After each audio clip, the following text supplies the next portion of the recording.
Today we're delving into Is Paris Burning? The liberation of Paris was a major milestone in the Second World War. This moment in history, a convergence of urban uprising, conventional warfare, and shadowy espionage, offers a unique window back into the conflict. Is Paris burning? This was the furious roar of Adolf Hitler on August 25, 1944, as he slammed his fist on a table in his headquarters. Ever since the Allied landing in Normandy that June, the Nazi army had been in steady retreat. Enraged and humiliated, Hitler decided that if he couldn't have Paris, he would raze it to the ground. He handpicked General Dietrich von Koltitz, a man known for his cold-bloodedness and unwavering loyalty, to command the city's defense. Traveling with the general was a team of demolition experts. They planted massive quantities of explosives in Notre Dame, the Louvre, and other historic landmarks, waiting for the order that would turn these treasures of human civilization to dust. The amount of explosives was said to be enough to destroy half the bridges in the world. Meanwhile, the Parisian underground resistance was secretly preparing an insurrection. The city was a powder keg, and a major battle was about to ignite. Yet, despite Hitler's repeated and urgent commands, the news he was waiting for the destruction of Paris never came. On the very same day he bellowed his famous question, Paris was liberated. A great city, a treasure trove of human civilization, had narrowly escaped the wrath of its Nazi captors. So, what exactly happened during those breathtaking days? Who pulled Paris back from the brink of annihilation? This landmark work of narrative nonfiction brings this gripping tale to life. To reconstruct history with precision, the book's two authors pored over mountains of American, French, and German military archives. They also interviewed over 800 eyewitnesses, from the Supreme Commander of the Allied Expeditionary Force, Dwight D. Eisenhower, down to ordinary soldiers and civilians, ultimately incorporating the experiences of over 500 of them into the book. Every story is verifiable, every character vividly drawn. The authors employ a multi-threaded narrative, at times observing the same event from opposing perspectives, at others jumping from the current story to describe developments happening miles away. Because the material is so skillfully organized and the narrative so artfully constructed, the book is not chaotic but a thrilling, suspenseful page-turner that rivals any fictional thriller. More importantly, it reveals the precious glimmers of humanity that shone through the dark clouds of a world at war. In journalism schools and newsrooms at home and abroad, this book is a staple on required reading lists. And today, with the popularity of nonfiction writing, it is revered by countless readers, its appeal not fading but growing brighter with time. The two authors were Larry Collins of America's Newsweek and Dominique Lapierre of France's Paris Match. This powerhouse partnership collaborated to cover three major historical events: the liberation of Paris, the founding of Israel, and the partition of India, resulting in the trilogy Is Paris Burning?, O Jerusalem, and Freedom at Midnight. These books became timeless masterpieces of non-fiction literature, making their authors legends in the world of journalism and true pioneers of the non-fiction genre. Now let's get started. Our exploration will be divided into three parts. First, we will introduce the historical background to understand the dire situation Paris was facing. Second, we'll dive into the eruption of the crisis, the conflicts between various factions, and the unexpected twists that allowed Paris to narrowly escape disaster. Finally, we will explore why Is Paris Burning? Has become an enduring classic of non-fiction writing, appreciating its masterful use of detail, its brilliant character development, and the timeless theme of humanity that makes it shine. First, let's set the stage. By 1944, the final act of World War II was underway. Of the three Axis powers, Italy had already surrendered, leaving only Germany and Japan fighting a desperate, losing battle. In June, the Allies landed in Normandy and swept across France, their spearhead pointed directly at Paris. The German forces in France were in constant retreat, their morale collapsing. The moment to liberate Paris and all of France seemed at hand. However, it was far from simple. Let us first look at the German side. In the Nazi high command, an enraged Hitler had resolved to hold Paris at any cost. Logically, Paris was France's most critical transportation hub and center of government. If it fell, the Allies could drive east and bring the war to German soil, making Hitler's chances of victory even slimmer. More importantly, on an emotional level, Hitler could not bear the pain of losing Paris. Throughout history, the archrivals Germany and France had fought countless wars for dominance in Europe, creating a legacy of bitterness. In World War I, the German army failed to capture Paris despite an all-out effort, ultimately losing the war and being forced to accept the harsh Treaty of Versailles. In World War II, however, the Nazi army achieved a stunning victory in just 6 weeks. Paris became a spoil of war, and Hitler's prestige soared. One can imagine the devastating psychological blow its loss would inflict on both Hitler and the German people. The general sent to defend Paris, Dietrich von Choltitz, was personally appointed by Hitler. Born into a German aristocratic family with 3 generations of military men before him, Choltitz himself was renowned for his loyalty and ruthlessness. During the invasion of the Netherlands, he had ordered the shelling of Rotterdam city center, causing massive civilian casualties. On the Eastern Front against the Soviets, he ruthlessly carried out a scorched earth policy, earning him the nickname of an expert in urban destruction. In choosing such a man to defend Paris, Hitler's intentions could not have been clearer. To ensure his army's loyalty, Hitler had also enacted the Sippenhaft law, which held families jointly responsible for the actions of military officers. For Choltitz, who deeply loved his wife and 3 children, this was a virtual leash. His duty as a soldier and his responsibility as a husband and father left him no room to deviate from his orders. Now, let's turn to the anti-fascist camp. Here, we had the main Allied force that had already pushed deep into France, General de Gaulle's Free French forces operating in exile, and the underground resistance hiding within Paris itself. These 3 groups were partners, but not without their own conflicts. At this critical juncture, a major development occurred. The original plan formulated by Supreme Allied Commander Eisenhower involved a frontal assault by Allied forces, coordinated with an uprising by the Paris resistance to create chaos behind German lines. But after careful consideration, Eisenhower decided to postpone the attack on Paris. He worried the Allies would be dragged into Stalingrad-style street fighting, which would not only destroy the city but also result in enormous casualties. Furthermore, if Paris were liberated too early, the Allies would have to divert vast strategic resources to keep the city running, inevitably hindering subsequent military operations.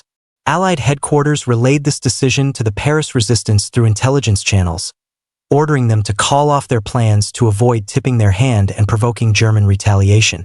But what Eisenhower didn't know was that a German raid had already captured the leaders and key members of the pro-Anglo-American Gaullist faction of the resistance. Power had now shifted to the French Communist Party. They were determined to proceed with the uprising as planned, aiming to seize control of Paris and, by extension, all of France. To this end, their leader, Henri Roll-Tanguy, declared, "Paris is worth 200,000 dead." The leader of the Free French, Charles de Gaulle, would not stand by and let this happen. In his view, the Free French organization was the legitimate government in exile and the sole rightful government of a liberated France. De Gaulle had fought and waited for the liberation of Paris for years. He could not allow the city to be destroyed by the Germans, nor could he let it fall into the hands of the communists. De Gaulle quietly boarded a plane and returned to his long-missed homeland. He had to persuade Eisenhower to advance on Paris sooner. If he failed, he was even prepared to lead the French divisions within the Allied army to strike out on their own. That was the situation for all parties just before the Paris uprising. The communist-controlled underground resistance was determined to launch their insurrection to drive out the Germans, whatever the cost. Meanwhile, General von Choltitz, sent by Hitler, was resolved to crush any resistance and was prepared to raze Paris to the ground before it could be taken. The only force capable of averting this disaster was Eisenhower's Allied army, but they had already decided to bypass the city. The Free French leader, de Gaulle, was hurrying from afar, hoping to change Eisenhower's mind. With the backdrop established, we will now witness how Paris survived on the edge of destruction and finally welcomed its liberation. Inside Paris, the German army was in its final frenzy, while the first shots of the resistance uprising were about to be fired. Under the direction of demolition experts, German forces placed explosive devices at key locations throughout Paris. These included industrial facilities, airports, and train stations, as well as priceless historical landmarks like the Place de la Concorde, the Arc de Triomphe, and Notre Dame Cathedral. The 50 ancient bridges over the Seine were also packed with dynamite. These powerful explosives were like a death grip on Paris's beautiful soul, waiting for a single command to tear it to pieces. On August 19th, the Paris resistance uprising erupted as planned, with both communist and Gaullist factions participating. They established strongholds, including the city's police headquarters, and engaged in fierce battles with German troops. News of German casualties constantly reached Coltitz, as did orders from headquarters to crush the uprising and destroy Paris. At this moment, Coltitz, the man who held the fate of Paris in his hands, was trapped in a deep dilemma. On one hand, his duty as a soldier and the Sippenhaft law compelled him to obey orders. On the other, his conscience relentlessly questioned him. Was he really going to become a villain for the ages? As a soldier, he could face death with composure, but he did not want to stand as a criminal in the defendant's box of history. This internal conflict led to contradictory actions. Initially, he dispatched tanks to attack the resistance strongholds. But then, through the mediation of Swedish diplomat Raoul Nordling, he agreed to a temporary truce. The next day, his soldiers captured 3 Gaullist leaders who had violated the ceasefire. They should have been executed on the spot, but in an effort to maintain the truce, Coltitz let them go. When the situation spun out of control, he was filled with regret. But even in his moments of greatest anger, Coltitz never gave the order to detonate the explosives. While the battle raged within Paris, 2 separate groups outside the city were trying to persuade the Allies to change their plan. The first to reach Eisenhower was de Gaulle. However, the plan to bypass Paris was already in motion, and Eisenhower denied his request. But what he didn't know was that German High Command had already decided to dispatch 2 panzer divisions as reinforcements for Paris. Once they arrived, Coltitz would have no reason left to hesitate. He would be forced to fight a bitter, street-by-street defense of the city. If that happened, Paris would still face certain doom. The only way to prevent this tragedy was for the Allies to reach Paris before the German reinforcements. Time was running out. Just then, a few mysterious visitors quietly approached an Allied unit. They had traveled from Paris, crossing the entire German-controlled zone, and they brought news that would make Eisenhower change his mind. German reinforcements were en route to Paris, and in 24 hours, Coltitz would begin the city's demolition. The man leading this group was the same Swedish diplomat who had brokered the truce in Paris, Raoul Nordling. And the reason he was able to convince Allied command was even more surprising. The man who had sent him was none other than the German commander of Paris, General von Coltitz himself. As it turned out, Coltitz's resolve had begun to waver from the moment he received his appointment and met with Hitler. He saw the Führer he served not as a leader, but as a hysterical patient, a gambler who had lost everything and was now lashing out. He understood that the destruction he was ordered to carry out was merely an outlet for Hitler's personal fury. The German defeat was already inevitable. After arriving in Paris, he was captivated by the city's beauty and history, and he repeatedly delayed the demolition. When headquarters sent reinforcements, he finally made his risky decision. Though he knew it meant treason, Coltitz even revealed the German defensive positions around Paris to the Allies. With his help, the Allied advance was swift, and they reached Paris just ahead of the German reinforcements. After a token resistance, Coltitz was captured by the Allies. As he was led out of his headquarters, the surrounding crowd jeered and spat at him. But they didn't know that it was this disgraced German general who had protected the city they loved. He was a hero, just like the resistance fighters and Allied soldiers who had fought for the liberation of Paris. Is Paris burning?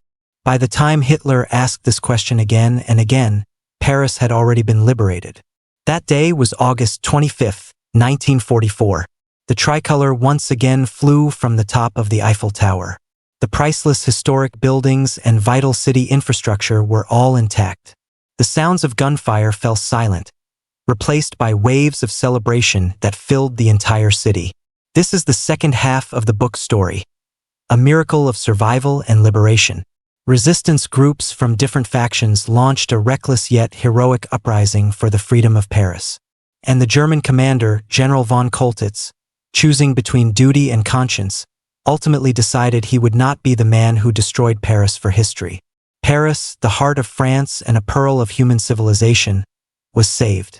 In the first two parts, we covered the main plot of the book. In this final section, we will explore a question. Why has this Paris burning become an enduring classic of non-fiction? We often talk about non-fiction, which broadly includes any story that records true events. But excellent works go far beyond that. In addition to being factual, a masterpiece of non-fiction often possesses three key qualities. First, rich and moving details at every turn. Second, full-bodied and vivid characters who display the complexity of human nature. And third, most importantly, a powerful spirit of humanism. Is Paris Burning? Excels in all three areas. As one of the foundational texts of narrative nonfiction, it set the tone for the genre with its exceptional artistry. First, let's look at the author's masterful use of detail. Throughout the book, the authors use a wealth of details to paint a picture of the society at the time. On the eve of the uprising, for example, a sense of material scarcity and spiritual oppression hung over Paris. Due to fuel shortages, cars were rare. Bicycles were the primary mode of transport, and taxis were often tricycles pedaled by a driver. For urgent matters, there were even bicycle taxis powered by 4 men, some of whom were former Tour de France competitors. Movie theaters had to be powered by people pedaling generators. Food and basic necessities were rationed. The coffee people drank was an artificial brew made from ground acorns and peas. It tasted awful but was given the ironically cheerful name, National Coffee. To get meat, people raised chickens and rabbits in courtyards, attics, and any available space. The Germans imposed a curfew. Anyone on the streets after midnight would be arrested by the military police, facing punishment or even death. The screams heard nightly from the SS building made it impossible for neighbors to sleep. Late at night, people would secretly tune their radios to the BBC, desperate for news from the front. Following the author's prose, we feel as if we are wandering the streets and alleys of Paris, passing neighbors, walking by a German checkpoint, with Notre Dame Cathedral rising in the distance. From daily life to the secret activities of the resistance, the scenes unfold before us like a kaleidoscope. This portrayal of the social landscape is woven throughout the book, giving us an incredibly real sense that there was once a group of people who lived, fought, and celebrated in this very way. Through the use of detail, the authors also dramatically enhance the story's emotional impact. The book tells the story of a woman named Marie-Helene, who chased a train on her bicycle. On that freight train were 2,400 political prisoners arrested by the Germans in Paris, including her husband, Pierre, a member of the resistance. The train was headed for a concentration camp in Germany. Marie-Helene pedaled furiously along the railway, constantly falling behind. It was only when the train stopped for a technical reason that she finally caught up. Among a crowd of pale, stumbling prisoners, Marie-Helene instantly recognized her husband. With a courage she didn't know she possessed, she pushed her bike through a field of daisies and past the SS guards to reach Pierre's side. The first thing she did upon seeing him was to pull a white handkerchief from her pocket and wipe the dirt from the corner of his eye. For that brief reunion, Marie-Helene said, she would have pedaled her bicycle into hell itself. Over the next 2.5 days, she traveled 114 miles without rest, trying every possible means to rescue her husband, and ultimately succeeded. Of the 2,400 political prisoners on that train, fewer than 300 returned to Paris alive.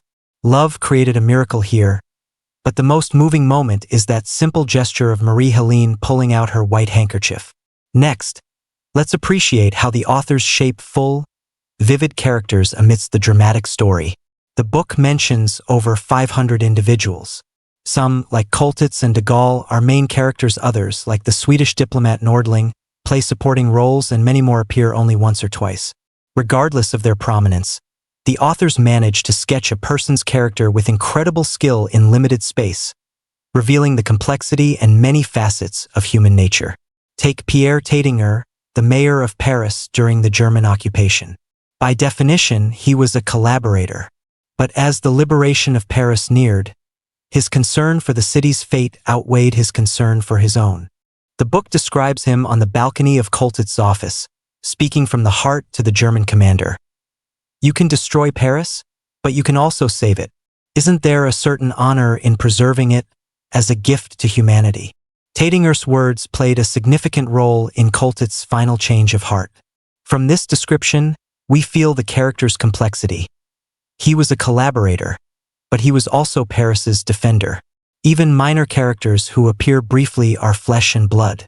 As the German army retreated, one soldier tried to steal the curtains from his room to make clothes, while another cleaned his room spotless, paid all his bills, and left behind money to compensate for 2 wine glasses he had accidentally broken.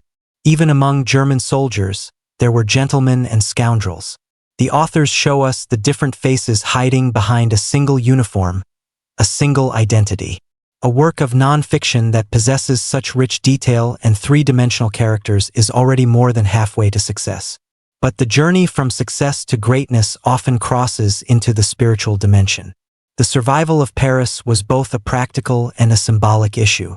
It was not just the capital of France, but a universally recognized capital of human art and culture, a pearl of civilization. The threat to it came from the Nazis, represented by Hitler, and the hatred and madness that drove them to commit their crimes. Defending it were the ordinary citizens and soldiers of Paris, armed with the love and courage they possessed. Among them was a man who, when Paris fell, left to fight the Nazis without a chance to say goodbye to his wife and children. For years later, when he finally set foot on his native soil again, he was killed just a few blocks from his home, a story of eternal regret. The ordinary citizens of Paris showed both a timid fear in their daily lives and a resolute courage when it mattered most. Responding to the call, they took to the streets to fight for the freedom of their city. In their hearts, what far surpassed their hatred for the Germans was their love for their country, their homeland, their fellow citizens, and their families. And the book's central figure, General von Coltetz, is the ultimate embodiment of this human conflict. As a German general, his duty was to destroy, but as a human being, his conscience led him to protect. Paris did not burn because the glimmer of humanity still showed the way. This is the timeless appeal of this work. And with that, we're about to conclude our exploration of Is Paris Burning? Let's quickly recap the book's plot and its enduring value. In the late stages of World War II, a dramatic historical play unfolded around the fate of Paris, involving the German forces led by General von Coltetz, the city's resistance, de Gaulle's Free French, and Eisenhower's allies. At a critical moment, Coltetz's change of heart led to the liberation of Paris, and the historic city was saved. This classic of non-fiction, rich in detail and vivid in its character portrayals, showcases the brilliance of humanity under the shadow of war and stands as a precious cultural legacy of World War II. Finally, it's worth mentioning what happened to Coltetz. He was tried in absentia for treason by a Third Reich court, but his wife and children were taken in by friends and escaped harm. After the war, he was held in an Allied detention camp. When his role in saving Paris was brought to light, he was granted an early release in 1947. Coltetz lived to the age of 71 and was buried with his wife. His son later said in an interview with French television, "My father was a soldier, but he was not a Nazi. That's all for this installment. Congratulations, you've finished another book."